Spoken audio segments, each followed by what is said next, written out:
Hi family, ನಮಸ್ಕಾರ ಎಲ್ರಿಗೂ. ಹೇಗಿದ್ದೀರಾ ಎಲ್ಲರೂ ಚೆನ್ನಾಗಿದ್ದೀರಾ? ಐ ಹೋಪ್ ನೀವೆಲ್ಲರೂ ಕೂಡ ಚೆನ್ನಾಗಿದ್ದೀರಾ ಅಂತಲೇ ಅಂದ್ಕೊಂಡಿದ್ದೀನಿ.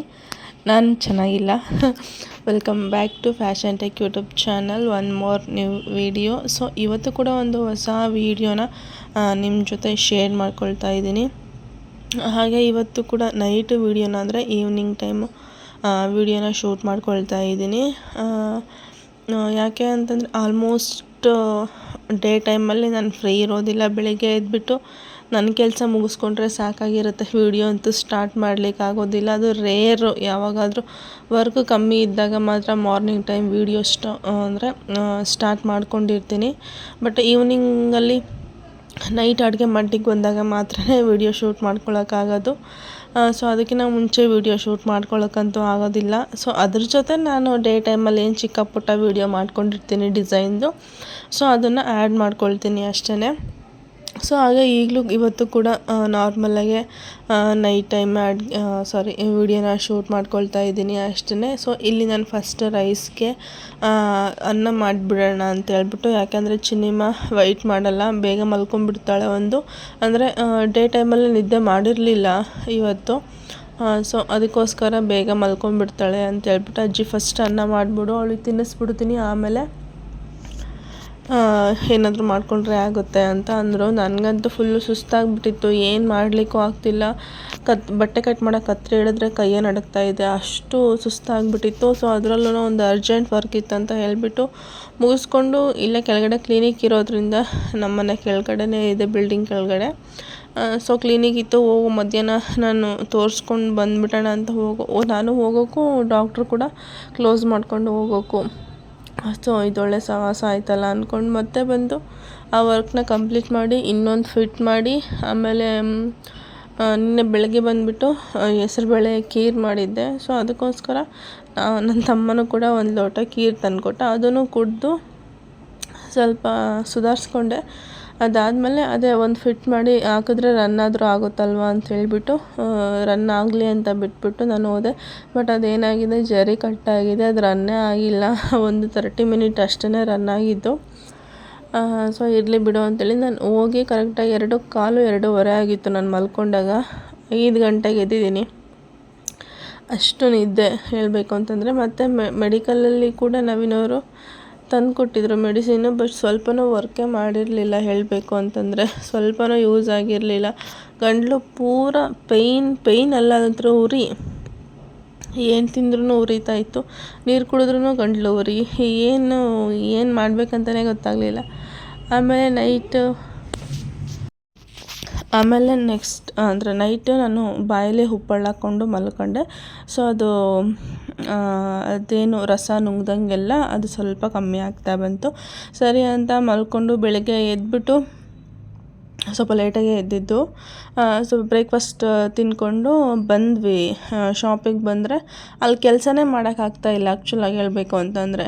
ಅದು ಹೇಳಿದ್ನಲ್ಲ, ನಿಂತ್ಕೊಳಕ್ಕೆ ಹೋಗ್ತಿಲ್ಲ, ಕೂರಕ್ಕೆ ಹೋಗ್ತಿಲ್ಲ, ಬಾಡಿ ಫುಲ್ಲು ಪೇಯ್ನು. ಅದು ಜ್ವರ ಇದೆ, ಬಟ್ ನನಗೆ ಗೊತ್ತಾಗ್ತಾಯಿಲ್ಲ ಜ್ವರ ಇದೆ ಅಂತ ಹೇಳಿಬಿಟ್ಟು. ಸೊ ಆ ಥರ ಆಗಿಬಿಡ್ತು. ಆಮೇಲೆ ಅವಿಗೆ ಫೋನ್ ಮಾಡಿದೆ, ಅವ್ನು ಆಲ್ರೆಡಿ ಡ್ಯೂಟಿಗೆ ಹೋಗೋ ಟೈಮ್ ಆಗಿಬಿಟ್ಟಿತ್ತು ಆಲ್ರೆಡಿ. ಸೊ ಏನೋ ಒಂದು, ಇವಾಗ ನನಗೆ ಹುಷಾರಿಲ್ಲ ಅಂತಂದರೆ ಅವ್ನು ಮತ್ತೆ ಬೈಕೊಂಡು ಕೂರ್ತಾನೆ, ರೆಸ್ಟ್ ಇಲ್ದಂಗೆ ಕೆಲಸ ಮಾಡ್ತೀರಾ ಹಂಗೆ ಹಿಂಗೆ ಅಂತ. ಸೊ ಅದಕ್ಕೋಸ್ಕರ ಸರಿ ಏನೂ ಇಲ್ಲ, ಒಂದು ಗ್ಲಾಸ್ ಏನಾದರೂ ತೊಗೊಂಡು ಬಾ, ಜ್ಯೂಸು ಏನಾದರೂ ಅಂತಂದು. ಅವ್ನು ಖೀರಿತ್ತು, ಖೀರನ್ನೇ ತೊಗೊಂಬಂದು ಕೊಟ್ಬಿಟ್ಟು ಕೂತ್ಕೊಂಡು, ಆಮೇಲೆ ಹೆಂಗೋ ಹಂಗೋ ಹಿಂಗೋ ಮಾಡಿ ಒಂದು 3 ಗಂಟೆವರೆಗೂ ಕೆಲಸ ಮಾಡಿ ಮತ್ತೆ ಹೋಗಿ ಮಲ್ಕೊಂಡಿದ್ದಾಯಿತು. ಅದಾದಮೇಲೆ ಕೆಳಗಡೆ ಬಂದಾದ್ಮೇಲೂ ಕೂಡ ಅಷ್ಟೇ, ಏನು ಕೆಲಸನೇ ಮಾಡೋಕ್ಕಾಗ್ತಿಲ್ಲ. ಕಸ್ಟಮರ್ ಬೇರೆ ಬರ್ತಾಯಿದ್ದಾರೆ. ಸೊ ಅವ್ರು ನಾನಿರೋ ಸಿಚುವೇಶನ್ ನೋಡಿಬಿಟ್ಟೆ ಹಾಗೆ ಇಟ್ಬಿಟ್ಟು ಹೋಗ್ತಾ ಇದ್ದಾರೆ. ಸರಿ, ಯಾವಾಗಾದರೂ ಬಂದುಬಿಟ್ಟು ನಾವು ಡಿಸೈನ್ ಸೆಲೆಕ್ಷನ್ ಮಾಡಿ ಕೊಟ್ಟು ಹೋಗ್ತೀವಿ ಬಿಡಿ ಅಂತಂದರು. ಸರಿ ಅಂತ ಹೋದೆ. ಆಮೇಲೆ ನವೀನವ್ರು ಕೂಡ ಬಂದರು ಆ ಟೈಮಿಗೆ. ಫಸ್ಟ್ ಹೋಗಿ ಹಾಸ್ಪಿಟ್ಲಿಗೆ ಹೋಗಿ ಬರೋಣ ಬಾ ಅಂತ ಹೇಳಿ ಕರ್ಕೊಂಡು ಹೋದರು. ಹಾಸ್ಪಿಟ್ಲಿಗೂ ಹೋಗಿ ಬಂದಿದ್ದಾಯಿತು. ಸೊ ಅದು ನನಗೆ ಜ್ವರ ಇದೆ, ಬಟ್ ಗೊತ್ತಾಗ್ತಾ ಇಲ್ಲ, ಬಾಡಿ ಒಳಗಡೆ full pain, body full pain. ಒಂದು 1/2 ಅವರ್ ಫುಲ್ಲು ಶೆಕೆ, ಫ್ಯಾನ್ ಹಾಕ್ಕೊಂಡ್ರೆ ಫುಲ್ಲು ಶೆಕೆ, ಆದರೆ ಇನ್ನೊಂದು 1-1.5 ಗಂಟೆ ಫುಲ್ಲು ಚಳಿ, ಆ ಥರ ಆಗ್ತಾಯಿದೆ. ಇದೇನಪ್ಪ ಈ ಥರ ಆಗ್ತಾಯಿದೆ, ಅಷ್ಟು ಬಿಸಿಲಿದೆ, ಶೆಕೆ ಆಗ್ತಾಯಿದೆ, ಏನು ಬಿಸಿಲು ಅಂತ ಜನಗಳು ಬೈಕೊಂಡು ಓಡಾಡ್ತಾ ಇದ್ದಾರೆ. ಅಂಥದ್ರಲ್ಲಿ ನನಗೆ ಫುಲ್ಲು ಚಳಿ ಆಗ್ತಾಯಿದೆ. ಆ ಥರ ಆಗೋಯ್ತು. ಈಗ ಅಜ್ಜಿಗಳಿದ್ರೆ ಅಜ್ಜಿನೂ ಬೈತಾರೆ, ರೆಸ್ಟ್ ಇಲ್ದಂಗೆ ಕೆಲಸ ಮಾಡ್ತೀರಾ ಇನ್ನೇನಾಗುತ್ತೆ ಮತ್ತು ಹುಷಾರಿಲ್ದಂಗೆ ಆಗ್ದ ಅಂತ ಬೈತಾರೆ ಅಂತ ಹೇಳ್ಬಿಟ್ಟು ಅಜ್ಜಿಗೂ ಸಹ ಹೇಳೋಕೆ ಹೋಗಿಲ್ಲ. ಜಸ್ಟು ಕೋಲ್ಡ್ ಆಗಿದೆ ಅಷ್ಟೇ, ನೆಗಡಿ ಕೆಮ್ಮು ಆಗಿದೆ ಅಂತ ಹೇಳ್ಬಿಟ್ಟು ಮ್ಯಾನೇಜ್ ಮಾಡ್ಕೊಂಡ್ವಿ. ಇಂಜೆಕ್ಷನ್ ಹಾಕ್ಸ್ಕೊಂಡು ಬಂದು ಒಂದು 1/2 ಅವರ್ ಕೂಡ ರೆಸ್ಟ್ ತೊಗೊಂಡಿಲ್ಲ. ಹಾಗೆ ಹೋಗಿ ತರಕಾರಿ ಏನೂ ಇರಲಿಲ್ಲ ಪಾಪ ಮನೆಯಲ್ಲಿ, ಅದು ಹೆಂಗೆ 2 ದಿನ ಮ್ಯಾನೇಜ್ ಮಾಡ್ತೋಗಿದ್ನೋ ಗೊತ್ತೇ ಇಲ್ಲ ನನಗೆ. ತರಕಾರಿ ತೊಗೊಂಡು ಬಂದು ಒಂದೇ ಸಲ ಅಡುಗೆನೂ ಸಹ ಮುಗಿಸ್ಕೊಂಡು ಈಗ ನೋಡ್ತಾ ಇದ್ದೀರಲ್ಲ. ಸೊ ಮಧ್ಯಾಹ್ನ ಮಾಡ್ಕೊಂಡಿದ್ದು ಸಾಂಬಾರು ಇತ್ತು, ಅದಕ್ಕೆ ರೈಸ್ ಮಾಡ್ಕೊಂಡ್ವಿ. ಅಷ್ಟೇ ಆಲ್ರೆಡಿ ಮಲ್ಕೊಂಡೇ ಬಿಟ್ಟಿದ್ಲು, 1/2 ಅವರ್ ಅಷ್ಟೇ. ಊಟ ಮಾಡಿಸಿದ ತಕ್ಷಣ ಮಲ್ಕೊಂಡ್ಬಿಟ್ಲು. ಸೊ ಅದಾದಮೇಲೆ ನಾನು ಮತ್ತೆ ಕೆಳಗಡೆ ಬಂದರೆ ಮತ್ತೆ ಮೇಲ್ಗಡೆ ಹೋಗೋಷ್ಟೊಳ ಮತ್ತೆ ಲೇಟ್ ಆಗುತ್ತೆ ಅಂತೇಳಿ ಸ್ವಲ್ಪ ಡ್ರೈ ಫ್ರೂಟ್ಸ್ನೆಲ್ಲನೂ ಸಹ ನೆನೆ ಹಾಕಿ ಬಂದೆ. ನನಗೆ ಮಾರ್ನಿಂಗ್ ಸಲಾಡ್ ಮಾಡಲಿಕ್ಕೆ ಸರಿ ಹೋಗುತ್ತೆ ಅಂತ ಹೇಳಿಬಿಟ್ಟು ನೆನೆ ಹಾಕಿಬಿಟ್ಟೆ ನಾನು ಊಟಕ್ಕಿಂತ ಮುಂಚೆನೇ. ಯಾಕೆಂದರೆ ನಾನು ಮರ್ತುಬಿಟ್ಟು ಹೋಗ್ಬಿಡ್ತೀನಿ, ಮತ್ತು ಬೆಳಗ್ಗೆ ಬರೋಷ್ಟರೊಳಗಡೆ 1 ಗಂಟೆ 2 ಗಂಟೆ ಆಗಿರುತ್ತೆ. ಸೊ ಇಂಜೆಕ್ಷನ್ ಹಾಕ್ಸ್ಕೊಂಡಿದ್ನಲ್ಲ ಸ್ವಲ್ಪ ನನಗೆ ಬೆಟರ್ ಅಂತ ಅನ್ನಿಸ್ತು. ಅದಾದಮೇಲೆ ಒಂದಷ್ಟು ಡಿಸೈನ್ದು ಕೂಡ ಕೆಲಸ ಇತ್ತು, ಅದನ್ನೆಲ್ಲ ಸಹ ಕಳಿಸ್ಕೊಡ್ಬೇಕಿತ್ತು. ಸಂಡೇ ತೊಗೊಂಡಿರೋ ಡಿಸೈನ್ಸೇ ತುಂಬ ಇದೆ. ಸೊ ಇನ್ ಕೇಸ್ ನಿಮಗೇನಾದರೂ ಡಿಸೈನ್ ಬೇಕು ಅನ್ನೋದಾದರೆ ಸ್ಕ್ರೀನ್ ಮೇಲೆ ಹೋಗ್ತಾ ಇರೋ ನಂಬರ್ಗೆ ಕಾಂಟ್ಯಾಕ್ಟ್ ಮಾಡಿ. ಮಷಿನ್ ಬಗ್ಗೆ ಆಗಿರ್ಬೋದು ಅಥವಾ ಡಿಸೈನ್ ಬಗ್ಗೆ ಆಗಿರ್ಬೋದು, ಏನಾದರೂ ಬೇಕು ಅಂದರೆ ನೀವು ಅವ್ರಿಗೆ ಕಾಂಟ್ಯಾಕ್ಟ್ ಮಾಡಿ ಡೀಟೇಲ್ಸ್ನ ಕಲೆಕ್ಟ್ ಮಾಡ್ಕೊಳ್ಬೋದು. ಅದಾದಮೇಲೆ ಇದು ನೆಕ್ಸ್ಟ್ ಡೇ, ಇದು 2 ಡೇಸ್ ವಿಡಿಯೋ ಆಗಿರುತ್ತೆ. ನೆಕ್ಸ್ಟ್ ಡೇ ಶಾಪಿಗೆ ಬಂದು ನಾನು ಮಧ್ಯಾಹ್ನ ಈ ವಿಡಿಯೋನ ಮಾಡ್ಕೊಳ್ತಾ ಇರೋದು. ಆ್ಯಕ್ಚುಲಾಗಿ ಒಂದು 11:30 12 ಗಂಟೆ ಆಗಿತ್ತು. ಸೊ ಹಾಗೆ ಒಂದು ಕ್ಲಿಪ್ಪಿಂಗ್ನ ತೊಗೊಂಡೆ ಅಷ್ಟೇ. ಯಾಕೆ ಅಂತಂದರೆ ತುಂಬ ಜನ ಮಷಿನ್ ಪ್ರೈಸ್ ಕೇಳ್ತಾ ಇದ್ದೀರಾ. ಮಷಿನ್ ಪ್ರೈಸ್ ಬಂದುಬಿಟ್ಟು ನಿಮಗೆ ಟೋಟಲಾಗಿ ಎಲ್ಲ ಇನ್ಕ್ಲೂಡಾಗಿ ಎಲ್ಲನೂ ಹೇಳ್ತೀನಿ. ಮಷಿನ್ ಪ್ರೈಸ್ ಬಂದುಬಿಟ್ಟು ನಿಮಗೆ 4,25,000 ಆಗುತ್ತೆ ನಿಮಗೆ ಮಷಿನ್ ಪ್ರೈಸ್ ಬಂದುಬಿಟ್ಟು. ಸಂಕ್ರಾಂತಿ ಹಬ್ಬ ಆದಮೇಲೆ ಸ್ವಲ್ಪ 5,000 or 10,000 ಜಾಸ್ತಿ ಆಗಿದೆ. 4,25,000 ಆಗುತ್ತೆ ನಿಮಗೆ. 5G ಮಷಿನ್ ಬರುತ್ತೆ HSW. ಇದು ಮ್ಯಾನುಫ್ಯಾಕ್ಚರ್ದು ಏನಿದು ಬಂದುಬಿಟ್ಟು ಎಲ್ಲನೂ ಸಹ ಚೀನಾ ಬ್ರ್ಯಾಂಡೇ ಗೈಸ್ ಬರೋದು. ಯಾವುದು ಸಹ ನಮಗೆ ಇಲ್ಲಿ ಅದು ಯಾವುದೂ ಸಿಗೋದಿಲ್ಲ ನಮಗೆ. ದೋಹಾಯಿಂದ ಅದು ಮ್ಯಾನುಫ್ಯಾಕ್ಚರ್ ಆಗೋದು, ಬಟ್ ನಿಮ್ಗೆ ಇಲ್ಲಿ ಸಿಗೋದು ಅದು ಯಾವುದೋ ಊರು ಹೇಳಿದ್ರು ನೆನಪಿಲ್ಲ ನನಗೆ. ಸೊ ಅಲ್ಲಿಂದ ಸಿಗುತ್ತೆ. ನಾವು ಪರ್ಚೇಸ್ ಮಾಡ್ಕೊಂಡಿದ್ದು ಬಂದುಬಿಟ್ಟು ಸಿಂಧನೂರಲ್ಲಿ. ಸೊ ಬಳ್ಳಾರಿ ಸಿರಗುಪ್ಪ ಸಿಂಧನೂರು, ಸೊ ಅಲ್ಲಿ ಬರುತ್ತೆ. ಸೊ ಈ ಕಡೆಯಿಂದ ಚಿತ್ರದುರ್ಗ ಕಡೆ ಹೋಗೋದಾದರೆ ಹೊಸಪೇಟೆಯಿಂದ ನಿಮ್ಗೆ ಆರಾಮಾಗಿ ಹೊಸಪೇಟೆಗೆ ಹತ್ರ ಆಗೋದಾದರೆ ಅಲ್ಲಿಂದ ಹೋಗ್ಬೋದು ನೀವು. ಸೊ 2 ರೂಟಿಂದನೂ ಸಹ ನಿಮಗೆ ಸಿಂಧನೂರು ಸಿಗುತ್ತೆ. ಸೊ ಅಲ್ಲಿ ನಾವು ಮಷಿನ್ನ ಪರ್ಚೇಸ್ ಮಾಡಿದ್ದು. ಮತ್ತು ಇದಕ್ಕೆ ಎಕ್ಸ್ಟ್ರಾ ಅದರಲ್ಲೇ ಇನ್ಕ್ಲೂಡಿಂಗ್ ಜರಿ ಥ್ರೆಡ್ಗಳು ಕೊಟ್ಟಿರ್ತಾರೆ, ಹಾಗೆ ಒಂದಷ್ಟು ಥ್ರೆಡ್ಗಳು ಕೂಡ ಕೊಟ್ಟಿರ್ತಾರೆ. ಸೊ ಅವ್ರು ಕೊಟ್ಟಿರೋಂತಹ ಥ್ರೆಡ್ಗಳಲ್ಲಿ ನಾವು ವರ್ಕ್ ಮಾಡೋಕ್ಕಾಗಲ್ಲ, ಯಾಕೆಂದರೆ ಕಸ್ಟಮರ್ ಕಲರ್ ಕಾಂಬಿನೇಷನ್ ಕೇಳ್ತಾರೆ. ಯಾವುದೋ ಒಂದು ಕಲರ್ನ ಮ್ಯಾಚ್ ಮಾಡಿ ವರ್ಕ್ನ ಮಾಡಲಿಕ್ಕೂ ಕೂಡ ಆಗೋದಿಲ್ಲ. ಸೊ ಅದಕ್ಕೆ ಹೇಳ್ತಾ ಇದ್ದೀನಿ. ಸೊ ಮತ್ತು ಮಷಿನ್ ತೊಗೊಂಡಾದ್ಮೇಲೆ 1,25,000 ಆಯಿತು. ಅದಾದಮೇಲೆ ಇಲ್ಲೇನು ಬ್ಯಾಟ್ರಿ ತೋರಿಸ್ತಾ ಇದ್ದೀನಲ್ಲ, ಸೊ ಇದು ಕೂಡ UPS ಬ್ಯಾಟ್ರಿ.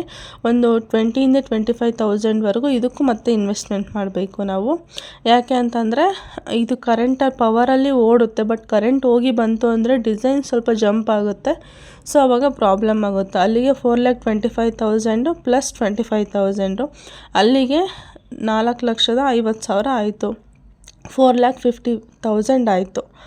ಅದಾದಮೇಲೆ ಥ್ರೆಡ್ ವಿಷಯಕ್ಕೆ ಬಂದರೆ, ಸೊ ಜರಿ ಥ್ರೆಡ್ ಬಂದುಬಿಟ್ಟು ನಾವು ಹೋಲ್ಸೇಲ್ 45ಇಂದ 50 ರೂಪೀಸ್ವರೆಗೂ ಬೀಳುತ್ತೆ ನಿಮಗೆ. ಆಲ್ಮೋಸ್ಟ್ ಜರಿ ಥ್ರೆಡ್ಡೇ ಜಾಸ್ತಿ ಯೂಸ್ ಆಗುತ್ತೆ. ಎಲ್ಲ ಕಲರ್ಸು ಒಂದೊಂದು ಇಟ್ಕೊಂಡ್ರೆ ಬೆಟರು. ಸೊ ನೀವು ಥ್ರೆಡ್ಡಿಗೆ ಅಷ್ಟೇ ಏನಿಲ್ಲ ಅಂತಂದ್ರೂ ಒಂದು 5,000 to 8,000 ಅಷ್ಟು ಇನ್ವೆಸ್ಟ್ಮೆಂಟ್ ಮಾಡಬೇಕಾಗುತ್ತೆ. ಸೊ ಇಷ್ಟು ಮತ್ತು ಸ್ಟೋನ್ ಚೈನು, ಬಾಲ್ ಚೈನ್ ಈ ಥರ ಕೇಳಿದಾಗ ನೀವು ಹಾಕಿ ಕೊಡಲೇಬೇಕಾಗುತ್ತೆ. ನಾರ್ಮಲ್ ಬರೀ ಥ್ರೆಡ್ ವರ್ಕ್ ಅಂತೂ ಯಾರೂ ಹಾಕ್ಸ್ಕೊಳ್ಳಲ್ಲ. ಸೊ ಈ ಥರ ಇರುತ್ತೆ. ಸೊ ನೀವೇನಿಲ್ಲ ಅಂತಂದ್ರೂ 4,60,000 to 70,000 ಅಷ್ಟು ಖರ್ಚು ಬಂದೇ ಬರುತ್ತೆ ನಿಮಗೆ. ಸೊ ಓಕೆನಾ. ಮಷಿನ್ ಅಷ್ಟೇ ಅನ್ನೋದಾದರೆ 4,25,000 ಆಗುತ್ತೆ ನಿಮಗೆ. ವಿತ್ ಬ್ಯಾಟ್ರಿ ಬಂದುಬಿಟ್ಟು 20,000-25,000. ಒಂದು ಒಳ್ಳೆ ಸಿಂಗಲ್ ಬ್ಯಾಟ್ರಿ ತೊಗೊಂಡ್ರು ಚೆನ್ನಾಗಿರೋದು ತೊಗೊಳ್ಬೇಕಾಗತ್ತೆ. ಸೊ ಅದಾದಮೇಲೆ ಸ್ವಲ್ಪ ಏನೋ ಊಟ ತಿನ್ನಬೇಕು ಅಂತಲೇ ಅನ್ನಿಸ್ತಾ ಇರಲಿಲ್ಲ ನನಗೆ ನಿಜವಾಗ್ಲೂ.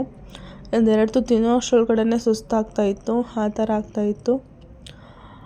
ಸೊ 3rd ಡೇ ರನ್ನಿಂಗ್ ಆದ್ರೂ ಸಹ ಇಂಜೆಕ್ಷನ್ ಹಾಕ್ಸ್ಕೊಂಡಿದ್ದೀನಿ, ಮೆಡಿಕೇಷನ್ ತೊಗೊಂಡಿದ್ದೀನಿ. ಆದ್ರೂ ಸಹ ಸ್ವಲ್ಪ 50-50 ಅನ್ನಿಸ್ತಾ ಇತ್ತು. ಅಷ್ಟು ಬಿಟ್ಟರೆ ಫುಲ್ಲು ಕಂಪ್ಲೀಟಾಗಿ ನಾನು ಅದೇನಕ್ಕೆ ಹಂಗಾಯಿತು ಅಂತಲೇ ಗೊತ್ತಿಲ್ಲ. ಸೊ ಅದಾದಮೇಲೆ ಸ್ವಲ್ಪ ಮನೆಯಿಂದನೇ ಸಲಾಡ್ ಮಾಡ್ಕೊಂಡು ಬಂದಿದ್ದೆ. ಅದನ್ನೇ ಒಂದೊಂದೇ ಸ್ಪೂನ್ ತಿನ್ಕೊತಾ ಇದ್ದೆ, ಎಷ್ಟಾಗುತ್ತೋ ಅಷ್ಟು. ಸೊ ತಿಂದೇ ಇರಲಿಲ್ಲ ಅಂತಂದರೆ ಇನ್ನೂ ಸುಸ್ತಾಗಿಬಿಡ್ತೀನಿ. ಸೊ 2 ಸ್ಪೂನ್ ಆದ್ರೂ ಸಹ ಆಗುವಷ್ಟು ತಿಂದ್ಕೊಂಡು ಕೆಲಸನ ಮಾಡ್ಕೊತಾ ಇದ್ದೀನಿ. ಸೊ ಶಾಪ್ ಮುಚ್ಕೊಂಡು ಹೋಗೋಕ್ಕೂ ಆಗೋಲ್ಲ, ಯಾಕಂದರೆ ವೆಡ್ಡಿಂಗ್ ಆರ್ಡ್ರು ತೊಗೊಂಡ್ಬಿಟ್ಟಿದ್ದೀನಿ. ವೆಡ್ಡಿಂಗ್ ಆರ್ಡ್ರು ತೊಗೊಂಡು ಇನ್ನು 3-4 ಡೇಸಲ್ಲಿ ಡೆಲಿವರಿ ಕೊಡಬೇಕು ನಾನು. ಸೊ ಆವಾಗ ಈ ಥರ ಆಗ್ತಾಯಿದೆ. ಮತ್ತು ಇನ್ನೊಂದು ವೆಡ್ಡಿಂಗ್ ಕೂಡ ನಾವು ಕ್ಯಾನ್ಸಲ್ ಕೂಡ ಮಾಡ್ಕೊಂಡ್ವಿ, ಆಗೋಲ್ಲ ಅಷ್ಟು ಅರ್ಜೆಂಟಿಗೆ ಅಂತ ಹೇಳ್ಬಿಟ್ಟು. ಸೊ ನಾವು ತೊಗೊಂಡ್ರೂ ಅಷ್ಟು ಬೇಗ ನಮಗೆ ವರ್ಕರ್ ಕೂಡ ಸಿಗೋಲ್ಲ ಹ್ಯಾಂಡ್ ವರ್ಕ್ ಮಾಡಿಸ್ಲಿಕ್ಕೆ.